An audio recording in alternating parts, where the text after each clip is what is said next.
Hey everybody, this is Geneva of Geneva's Closet Talk Show. How you doing today? I hope you're having a fabulous day. Hey to all of my subscribers, closet seekers, ladies in blue, and people that will sit there and never not a ones ever say anything, but that is quite people. You don't have to say anything if you don't want to, but could you please at least like and share this video and subscribe to Geneva's Closet if you haven't already done so right here on YouTube. And you can email me people at any time at genevascloset22@gmail.com. And can you please follow me on Facebook at what? At Geneva's Closet. Now let's get into what we're going to be talking about. So, people, what I wanted to do was start a Did You Know segment. In addition to the news that I do right here on Geneva's Closet Talk Show, I wanted to start a Did You Know segment. Now, what is that? That is, a lot of the times I'll hear something or I'll see something that sparks my interest, and then I'll start doing some research on it. And once I do my research, I'll be like, what? I had no idea. I wonder, do the people know? I wonder, do they know? Did you know? And that's why I want to call these particular videos that I do, Did You Know? Now, this one is going to be Did You Know Celebrity Tea, but it may not always be about celebrities. It may be about some history, some politics. I don't know. I have the slightest idea. All I know is that I usually come across some things that I'm shocked about, and I'm like, do you know this too? Because didn't nobody tell me anything. Didn't tell me anything. So in the midst of this video today of the Did You Know Celebrity Tea segment, I'll be showing you some video clips and things. So there's a possibility that there may be some technical difficulties. There may be a little glitching, but just work with me, people. Just work with me while I try to get this whole thing together. Now, let me tell you how I even came across this information. Let me tell you what. So the other day, probably about a week ago, I was on Instagram, manning my own Instagram business. And then I seen a posting that popped up that had Tempest Bledsoe and Darryl Bell. Now, when I say them names, you might be who?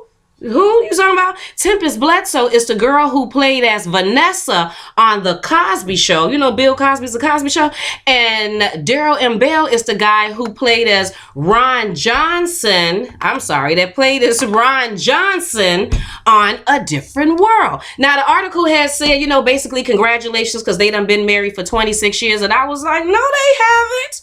Now, I know that they've been together. Actually, they've been together ever since 1993, which was around the time that A Different World was ending. And at that time, Tempest was 20 years old and Darryl was 30 years old. So technically 1993, 2019, they have been together for 26 years, but I didn't know anything about being married. So that's where my research started. I went and I did a little research on Wikipedia. It didn't mention anything about them being married. So then I kept on looking up some stuff. And then I came across an article written in 2009 by Straight from the A.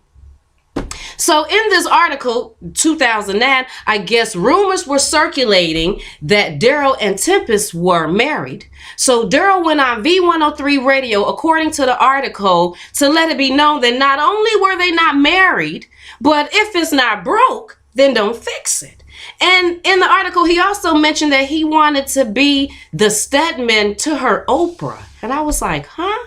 Well, then when I kept reading, it said that Tempest were handling their finances, which was a good thing because come to find out, did you know that Darryl Bell, aka Ron Johnson, had squandered a $14 million inheritance that he had received from his father all around that A Different World time? Did you have any idea? Because no one told me anything.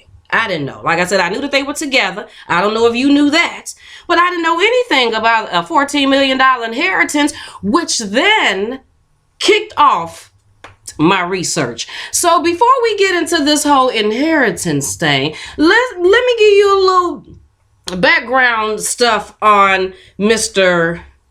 Darryl Bell, okay? So now let's go to that part. So Darryl Bell was born May 10th, 1963 to Travers and Laura Bell Jr.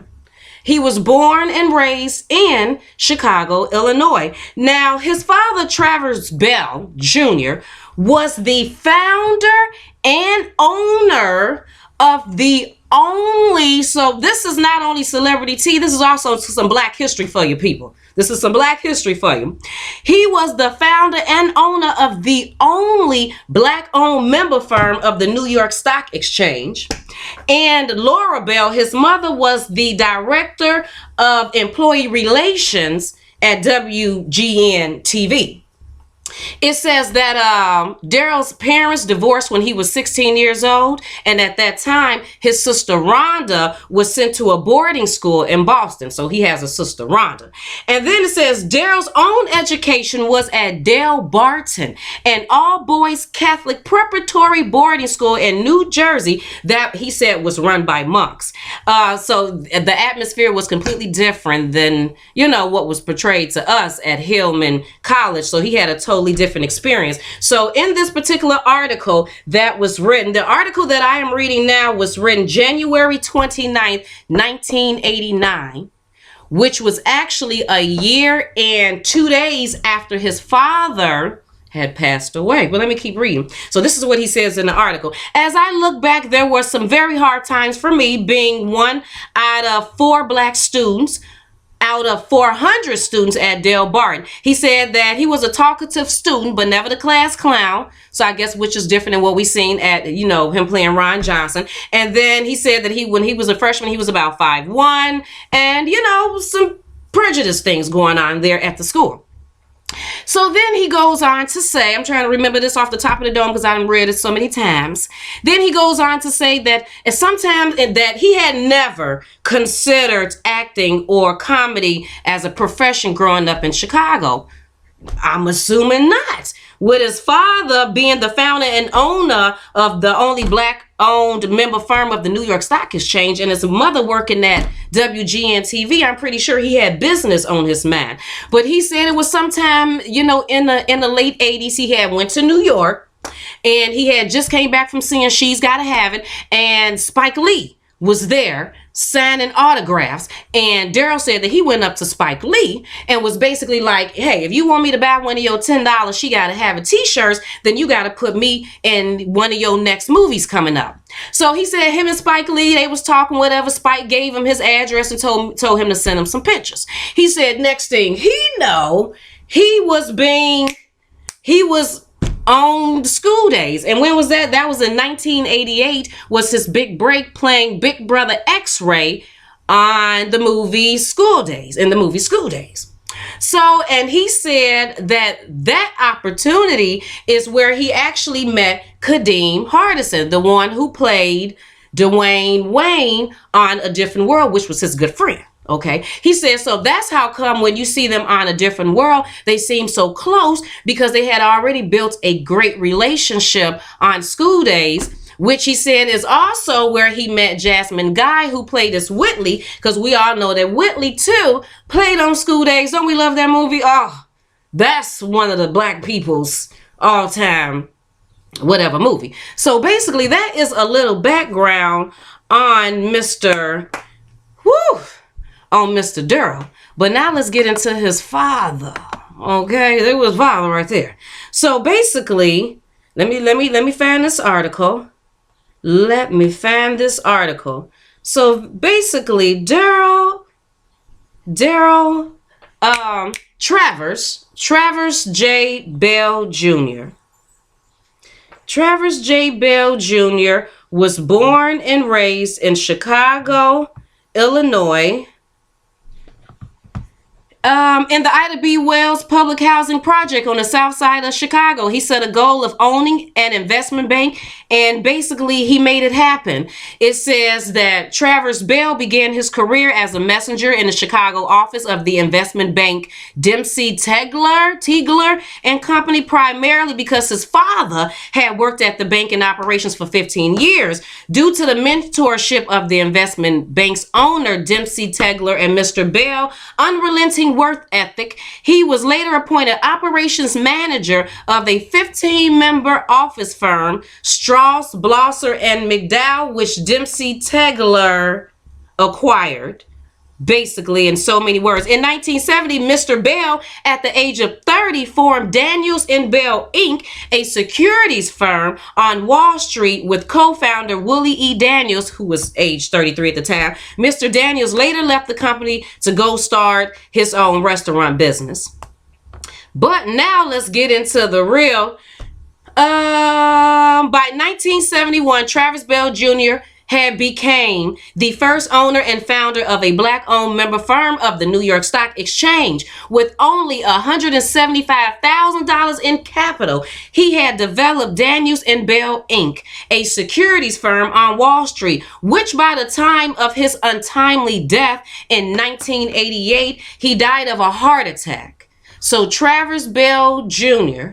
died of a heart attack in January of 1988. Mind you, School Days came out in 1988. So these are all the things that was going on. So the father passed away at the same time that Darryl had just started his acting career. That's them right there. Mr. Bell is in the middle. Here go his father, and then there go Darryl on the other side. It says his untimely death in 1988, but his net worth had grown to a nearly $15 million. Travers was also a major shareholder in Freedom National Bank and Coca-Line Chocolate Company, the company that made chocolate chips for Nabisco. But it says that, so basically what happened is, I'm assuming that Mr. Bell, like I said, he passed away January of 1988. He was 46 years old. Was he 46 years old? Yes, he was 46 years old. He died of a heart attack. Now, at the time that he passed away, Darryl, Ron Johnson, was 25 years old. So I don't know if Travers, the father, had put in his will, he had his son in the will, not thinking that he was going to pass away so early. But Darryl was 25 years old and everything was left to him. So basically,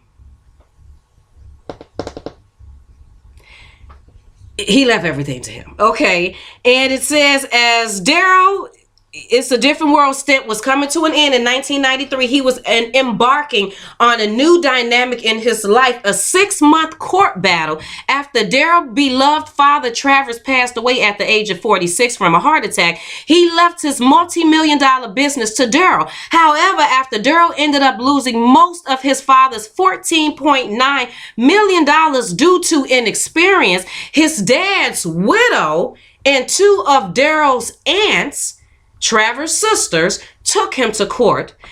Travers Bell had also been major shareholder in Freedom National Bank, which was taken over by federal authorities 3 years after he died. In addition, Coca-Line Chocolate Company filed a Chapter 11 bankruptcy petition in 1992. Oh, this man worked so hard. And then for his son, I can just imagine if his daddy knew what his son did. A Superior Court probate judge in Morris County, New Jersey, ruled that actor Darryl Bell wasted the $14 million estate left by his late father out of imprudence rather than wrongdoing as charged in the suit by the mama and Travers' 2 sisters. While Bell had no experience in business, court records indicate he put his mother and sister on the payroll and racked up a huge debt on the corporate credit card. As assets and revenue plummeted at the firm, the widow of the late founder, Laura Bell, which is Darryl's mother, and 2 of his sisters, Joanne Walker and Karen Bell McLaren. And here go a picture of Karen Bell McLaren. And I think I actually found the other sister, Joanne Walker, but since I wasn't sure, I didn't want to put a picture of her. But this is Travers' sister that sued Darryl. Okay. And Karen Clinton filed suit charging the young actor Darryl had mismanaged the established New York securities firm, and this was written in Jet magazine, May of 1993. After it was all said and done, Darryl's father's business plummeted. A net worth of $14.9 million had went to $1 million, people. The business owed several debtors, including the IRS, which had a $2.3 million stake in the estate at the time. It says in the suit, Darryl's aunts and his mother had charged that he had mismanaged the business and misappropriated monies. They had asked the court to name new executors of the will and asked that co-executors Darryl and the grandfather, remember the grandfather that I showed you in the picture with Travers and Darryl, be held accountable for replacing the $5 million they maintained had disappeared from the estate. So his mama and Travers' two sisters wasn't going. They believed Darryl and his grandfather, Travers' father, was up to something. In dismissing the case after a 6-month trial, Judge Stanton attributed the firm's hard times to Bell's inexperience rather than malicious intent. This estate, this is what the attorney said, this estate has turned out to be a disaster. It is all very regrettable. And that was in a Jet magazine 1993 article. There they go right there. The grandfather and all of them. And this is, I just seen this on Darryl's page now, his Instagram page, with Muhammad Ali.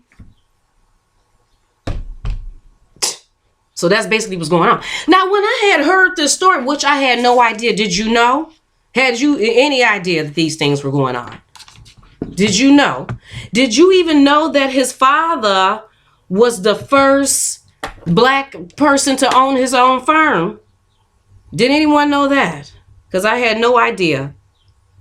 That his father was the founding owner of the only black-owned member firm of the New York Stock Exchange. That's black history in itself. And I'm pretty sure you didn't know. I had no idea that Ron Johnson's father had some history, black history. But when I had read about Darryl Bell, first thing I thought about was his character on A Different World. Because don't you remember his character on A Different World? His father owned a car dealership. But Ron wanted to play music. He wasn't even fully into college. He wanted to play music, but his father wanted him to come into the business and learn the whole, car dealership business, which is not what he wanted. And when I was doing my research on Darryl M. Bell, it said that he really liked music. That was his passion, was music. So I was like, I figured his dad probably wanted him to be in the business, but maybe that's not where his mind was at, because if it was, then, I know 25 is kind of young, but maybe his mind would have been more on trying to preserve the business than to completely, just blow money. So it could not have been on business, especially if during this time that you're going through these lawsuits and stuff, you're working on A Different World, because A Different World went on for 6 seasons from 1987 to, did it say from 1987? From 1987 to 1993, but it says his big break was in 1988, which was the same year that his father died. And, yeah. Don't you know that scripture where it say that you got to leave your child an inheritance? People be thinking that leaving your child an inheritance means leaving them money. That ain't what it means. It means leaving them some knowledge. Because Darryl's father worked pretty dang hard for his business for his son to squander that money around. So that wasn't the inheritance. Some knowledge would have been the best thing for him. But anyway, let me show you so now, do you want to see the father? Let's see the father. Now I'm going to have to turn this volume down a little bit just to make sure it's not too much glitching when I'm playing it. So hopefully it's not too much, but here we go. I think being an investment bank, a black investment bank, an independent black investment bank, is something that is necessary in America, and I intend to maintain it. The world is real, and to to have ideas that and ideals that you feel one must live by, then you have to be, you mentioned earlier, you have to be missionary, and I think I tried to make that clear. I'm not a missionary. I'm an investment banker. An investment banker has to be real. Travers Bell is an American at the cutting edge of capitalism, a man sensitive to social and human values who believes that economic equality is Black America's final frontier of social justice. Travers heads the first and only Black-owned member firm of the New York Stock Exchange, Daniels & Bell. Travers grew up in a Chicago housing project, the son of a chauffeur. It was there, he says, that he learned the street smarts that now serve him so well on Wall Street. Bell is a man who sets a goal and then goes after it, while trying to keep life in perspective. In this edition of Pinnacle, we'll meet 44-year-old Travers Bell, a man who's journeyed a long way from those Chicago housing projects to Wall Street. Travers talks about his best friend in life, his father, and he lends a rare perspective on how blacks need more opportunities to cash in on capitalism. Now, I want you to know that this interview was done with Travers Bell Jr., and his father is Travers Bell Sr. And 1986, which was actually 2 years before he passed away. So he was 44 years old at the time that he did this interview. Again, this was 2 years before he unexpectedly died, had a heart attack, and passed away in his, I think he was in New York, in his New York home. So this is now Travers Jr. talking about his father, Travers Sr., which is Darryl's father and grandfather. So you see them in this clip, this short video clip. There were a lot of lessons that I learned through interaction with my father that weren't apparent to me at the time they were happening.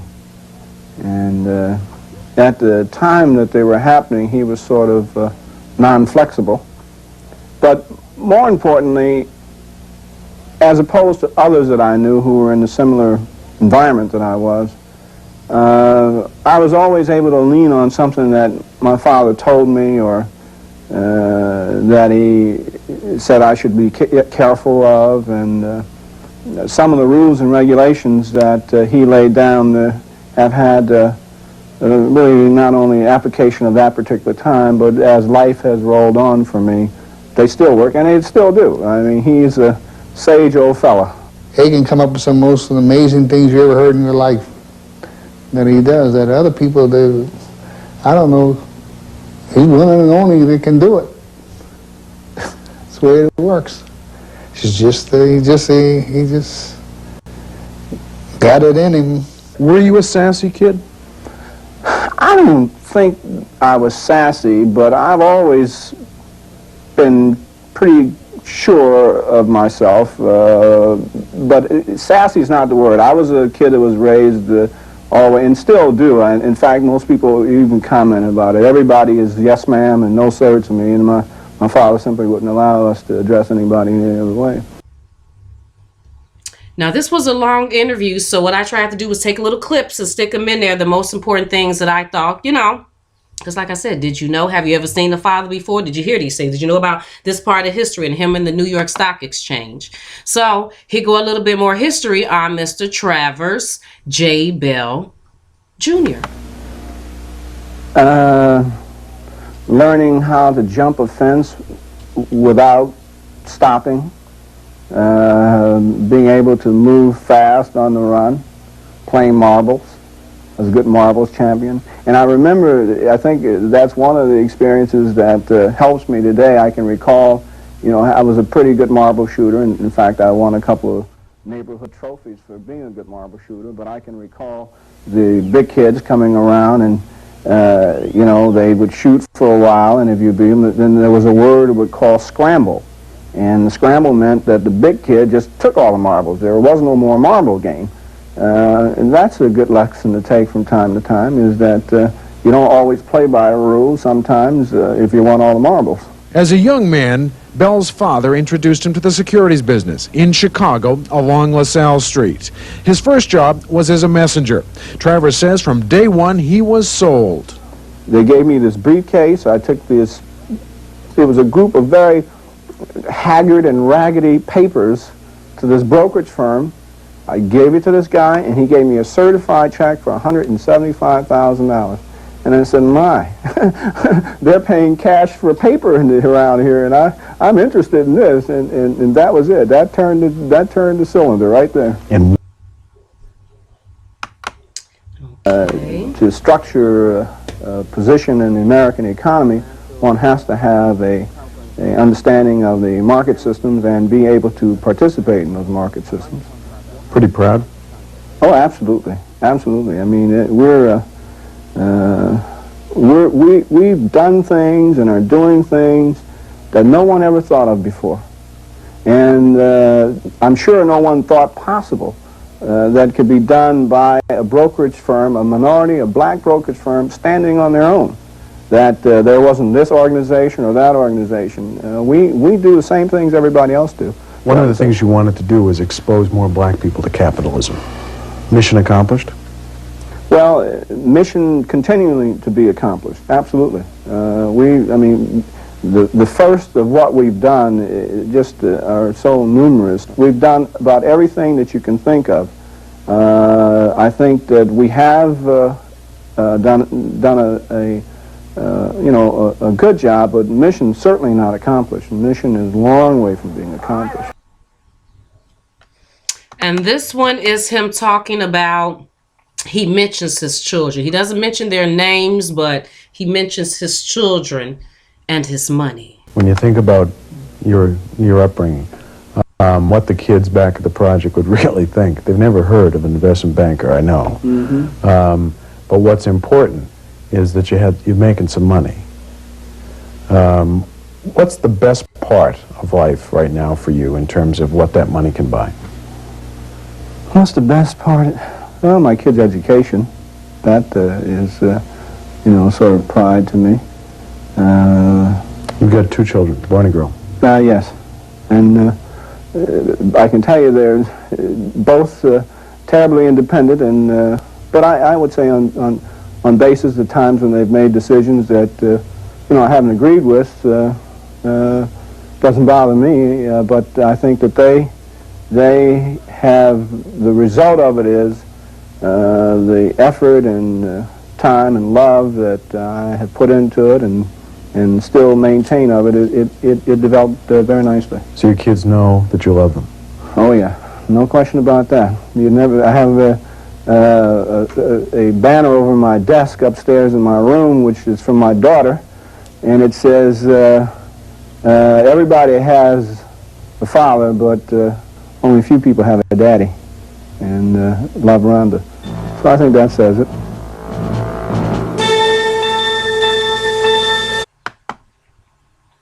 So if his father, so at the time his father did this interview, Darryl was 23 years old.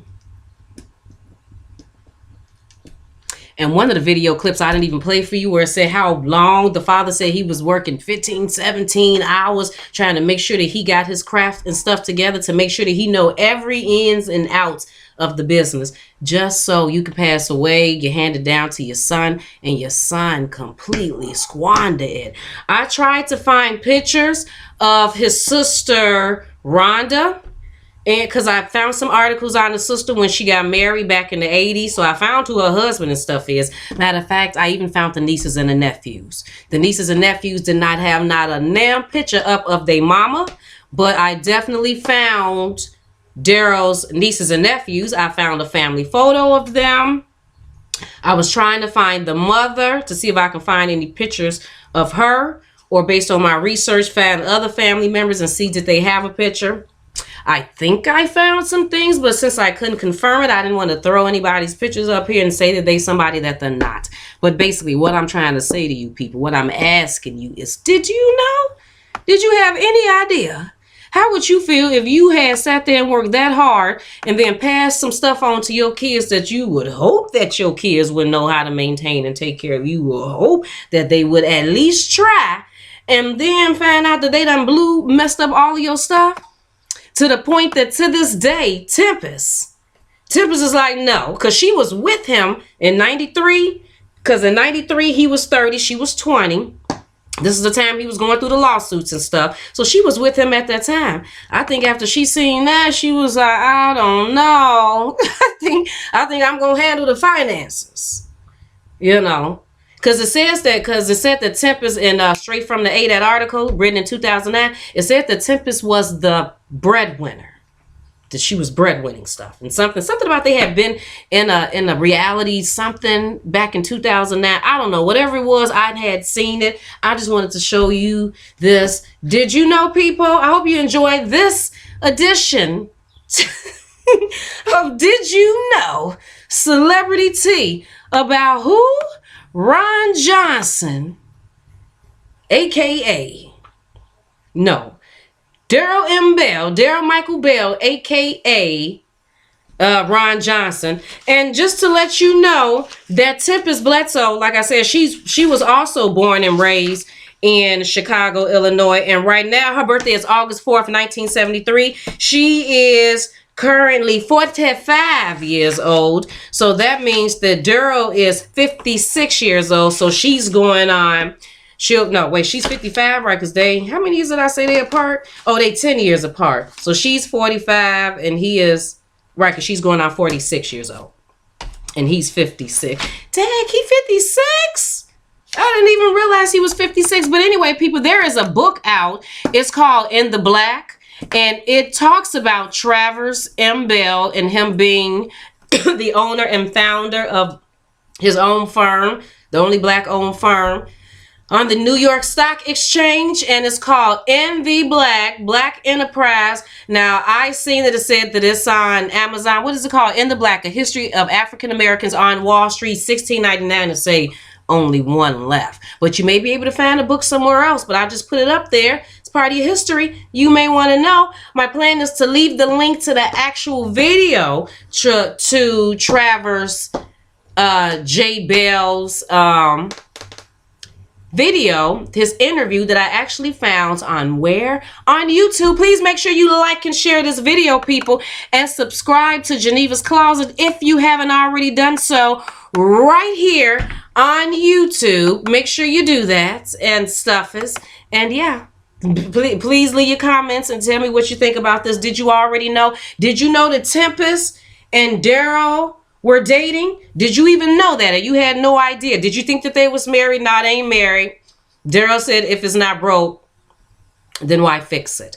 And did you even know that, what is her name? What is her name? What is the lady that was supposed to be on? Wait a minute. Let me find it. Because I got it. I got it right here. Wait, it's coming to me. It's coming to me. Nope, it ain't came to me. But Lena Horne, did you know that Lena Horne was supposed to be the teacher on A Different World originally? And did you know that Meg Ryan was supposed to be on there? But since Meg Ryan was on there, that's when they put the other white girl that was on there that I can't even remember her name. I forgot her name. Melissa. Ain't it Melissa song? But did you know that? I had no idea until I looked it up in a thing. I had no idea that Meg Ryan was supposed to be on there. But anyway, people, tell me what you think it is. You all have a fabulous rest of your day, and I'll talk to you later, people. Bye.